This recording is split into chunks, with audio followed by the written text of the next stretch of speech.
शिवसेना की उपनेता और प्रवक्ता सुषमा अंधारे एनसीपी अध्यक्ष शरद पवार के सामने फूट फूट कर रो पड़ी।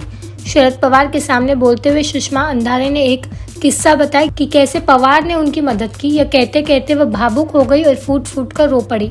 उन्होंने यह भी कहा कि शरद पवार की वजह से मेरा पूरा परिवार सुरक्षित है। वो मंगलवार को एक कार्यक्रम में समारोह में बोल रही थी।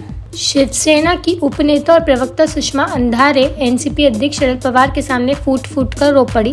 शरद पवार के सामने बोलते हुए सुषमा अंधारे ने एक किस्सा बताया कि कैसे पवार ने उनकी मदद की। यह कहते कहते वह भावुक हो गई और फूट फूट कर रो पड़ी। उन्होंने यह भी कहा कि शरद पवार की वजह से मेरा पूरा परिवार सुरक्षित है। वो मंगलवार को एक कार्यक्रम में समारोह में बोल रही थी।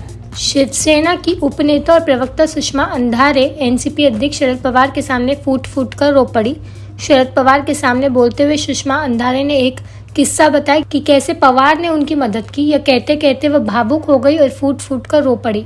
उन्होंने यह भी कहा कि शरद पवार की वजह से मेरा पूरा परिवार सुरक्षित है। वो मंगलवार को एक कार्यक्रम में समारोह में बोल रही थी।